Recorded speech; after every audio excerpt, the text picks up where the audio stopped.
Hello everyone, how are you? I hope আপনারা সবাই ভালো আছেন। আমিও ভালো আছি। তো এই মুহূর্তে যে মার্কেট বিটিসির এবং যে পুরা ক্রিপ্টোকারেন্সির মার্কেট, সেটা কিন্তু আপনারা দেখতেই পাচ্ছেন এই চার্টের মাধ্যমে। তো টোটাল মার্কেটে কিন্তু ডাম্প মোটামুটি এখানে 3%, এখানে 1.4%, এবং বিএনবি 3.54%, সোলানা এবং এভারেজ প্রত্যেকটা কয়েন, মোটামুটি প্রত্যেকটা কয়েনে ডাম্প। তো আমি গতকালকে আমি বলছিলাম যে এখান থেকে মার্কেট ডাম্পও আসতে পারে, আবার এখান থেকে যাইতে পারে। তবে একটা জিনিস বলছিলাম, সেটা হয়তোবা আপনারা গতকাল যারা ভিডিও আমার দেখছেন তারা হয়তোবা বলতে পারবেন।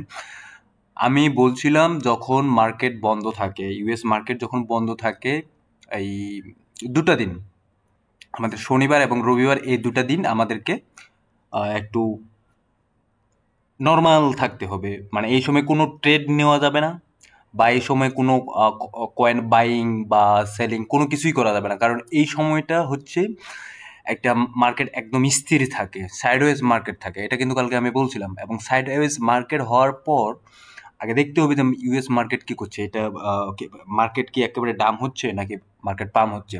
তো ওভারঅল যদি আমি দেখি, আমি এই জায়গাটাতে সাইডওয়েজ দিয়ে আবার মার্কেট কিন্তু ডাম্পের দিকে নিয়ে আসে।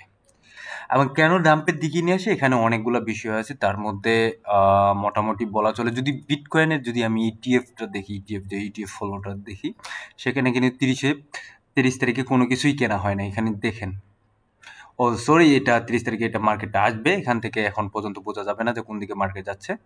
তবে এটা মার্কেটটা আজকে আসবে, যখন আসবে তখন বোঝা যাবে। তো এই মুহূর্তে আমার যতটুকু মনে হচ্ছে যে সেলিং প্রেশার তো 100% অবশ্যই আছে, সেলিং প্রেশার আছে মার্কেটের মধ্যে। এবং সেলিং প্রেশার আমি এর মধ্যে আরেকটা যেটা, রিউমার। মার্কেট যখনই আপনারা দেখবেন যে মার্কেটে একটা রিউমার কোনো কিছু সৃষ্টি হলে, সেই সময় মার্কেটে ডাম্প করার সম্ভাবনা বেশি থাকে। যেমন আমি টেলিগ্রাম চ্যানেলে আপনাদেরকে অলরেডি বলছি যে এফটিএক্স, তার পুরাতন যতগুলো ইউজার্স আছে তাদেরকে তাদের ডলার রিটার্ন দিচ্ছে, তাদের কয়েন রিটার্ন দিচ্ছে। সো এটাও একটা মার্কেটের একটা প্রভাব হইলেও হইতে পারে। সো ওভারঅল এই মার্কেটের সিচুয়েশন। এবং আমি একটা জিনিস গত পরশু মনে হয় একটা ভিডিওতে আমি বলছিলাম যে মার্কেটে যখন আপনি লাভে আছেন, সেই লাভটাকে আপনার ধরতে হবে। এটা বারবার বলার মতো তো জিনিস না, কিন্তু তারপরও বারবার বলতেছি যে আমরা বেশি গ্রিডি হয়ে যাই, এবং গ্রিডির কারণে আমরা আসলে এটা ধরাটা খাই। আপনি সবসময় একটা জিনিস করবেন, মানে আমি আমার এটা এটা এটা আমার তথ্য, বা এটা আমার যে স্ট্র্যাটেজি। কারণ আমি এর আগেও একটা কথা বলছিলাম যে আমরা যেহেতু, আমাদের যেহেতু মান্থলি বা উইকলি বা ডেলি আমাদের একটা টাকার প্রয়োজন হয়, সেক্ষেত্রে কিন্তু আমাদের মার্কেটে এইভাবে কাজ করতে হবে।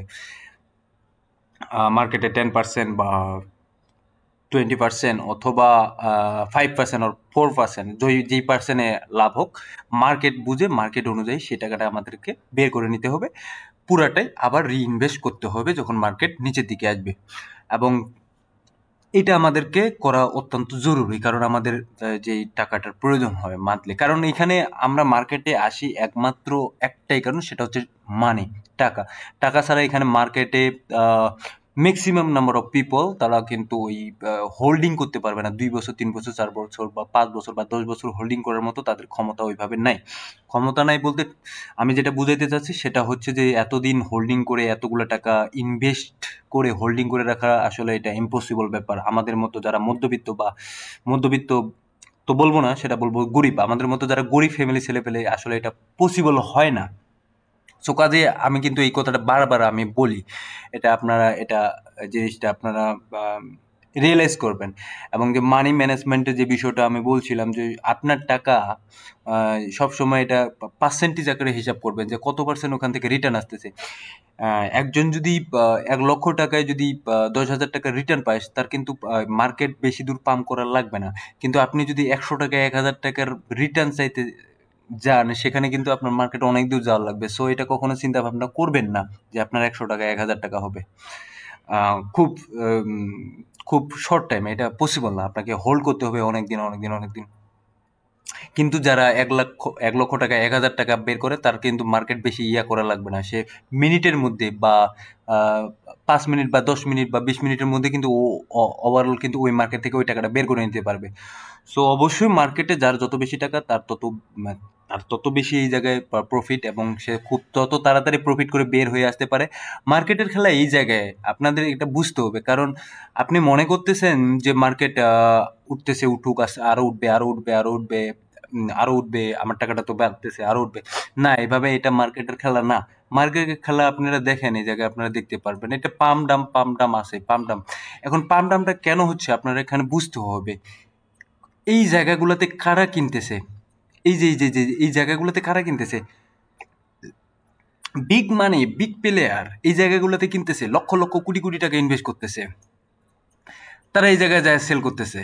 এটা চূড়ান্ত সত্য, এটা মানুন আর না মানুন, তারা এখানে যায় সেল করতেছে, কারণ তারা ওই হিসাবে ওদের প্রফিট কিন্তু পার্সেন্টেজ আকারে বের করছে, এবং এখানে কোটি কোটি টাকার ওদের প্রফিট চলে আসে অলরেডি। ঠিক আছে, সেক্ষেত্রে আমাদেরকে ওই সেম অ্যানালাইসিস বা সেম চিন্তা করেও আমাদেরকে কাজ করতে হবে, আদারওয়াইজ এটা কখনো পসিবল না।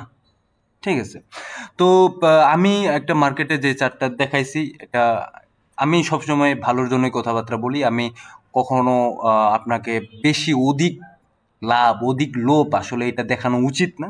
আমি কয়েকদিন আগে একটা ইউটিউবারের ভিডিও দেখছিলাম, 2 মাস 3 মাস আগে। তিনি সরাসরি বলছিলেন যে ঋণ করে হলেও ক্রিপ্টোকারেন্সি মার্কেটে এই মুহূর্তে ইনভেস্ট করা উচিত। আসলে ওই কথা বলার পর কিছুদিন পর মার্কেটে হিউজ পরিমাণ একটা ডাম্প আসে। তো চিন্তা করুন, ও ঋণ করে আপনি এই জায়গায় ইনভেস্ট করলেন, আপনি ঋণের টাকা আপনাকে প্রতি মাসে বা উইকলি আপনাকে পেমেন্ট করতে হচ্ছে, কিন্তু আপনি ওইখান থেকেই একটা প্রফিট বাইর করতে পারতেছেন না ঠিক ওইভাবে, কিন্তু আপনার মাথার মধ্যে একটা চাপ থাকবে। তো মার্কেটে, ক্রিপ্টোকারেন্সি মার্কেটে আপনার কাছে যত টাকা থাকুক, আপনার নিজস্ব টাকা আপনি ইনভেস্ট করবেন, কখনো ঋণ করে টাকা ইনভেস্ট করবেন না এই জায়গায়। এটা ভুলেও কখনো করবেন না, কারণ মার্কেট কখন কোন দিকে যাবে সেটা বলা যাবে না। আরেকটা যেটা মূল যেটা সত্য, সেটা হচ্ছে যেই টাকা আপনি লস করতে রাজি আছেন, যে আমার 1,000 টাকা বা 1 লক্ষ টাকা বা 2 লক্ষ টাকা মার্কেট যদি নিয়ে চলে যায় তাতেও আমার ক্ষতি নাই, সেই টাকাটাই শুধুমাত্র ইনভেস্ট করবেন। ঠিক আছে, আপনার কাছে 500 টাকা আছে, আপনি 500 টাকা ইনভেস্ট করেন, আপনার কাছে 1,000 টাকা আছে, আপনার 1,000 টাকা ইনভেস্ট করেন। ঠিক আছে, এইভাবে কাজ করতে হবে। সো আশা করি সবাই আপনারা বুঝতে পারতেছেন। সবসময় আমি এই যে জ্ঞানী জ্ঞানী কথাগুলো সবসময় বেশি বলি, কারণ একটা কারণে আপনারা হতাশ, বা আসলে হতাশ আপনারা শুধু না, হতাশ সবাই মার্কেটে। কিন্তু অনেকে বুঝতেছেন, অনেকে বোঝার চেষ্টা করতেছেন না যে মার্কেট আসলে কি করতেছে, বারবার পাম্প ডাম্প পাম্প ডাম্প। এই পাম্প ডাম্পটাই কারণেই আসলে মার্কেটটা আপনার জন্য সবচেয়ে ভালো।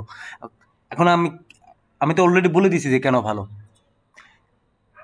কিনবেন এই জায়গায়, বিক্রি করবেন এই জায়গায়, আবার কিনবেন এই জায়গায়, কিন্তু আপনার কিভাবে বুঝবেন ওইটা, আমি অলরেডি এটা নিয়ে আলোচনা করছি অলরেডি, যে কোন দিকে যাইতে পারে মার্কেটটা। সো আই হোপ আপনারা অনেক কিছু বুঝতে পারতেছেন, আমার ভিডিও যতটুকু দেখতেছেন অনেক অনেক কিছু বুঝতে পারতেছেন। শুধুমাত্র কয়েন কিনবেন, এই অমুক কয়েন, অমুক টোকেন, এত টাকা ইনভেস্ট, এত টাকা ইনভেস্ট, এগুলো তো আছেই, কিন্তু তারপরেও আসলে ফাঁকা স্বপ্ন দেখানো উচিত না। যেটা রিয়েল মার্কেট যেভাবে কাজ করে, এই মার্কেটে আসে আপনি যেন টাকা লস না করেন, সেই জিনিসটাই আপনাদেরকে আমি বারবার বলতেছি। তো ঠিক আছে, আজকে এ পর্যন্তই, আগামীকাল আবার দেখা হবে। ধন্যবাদ সবাইকে।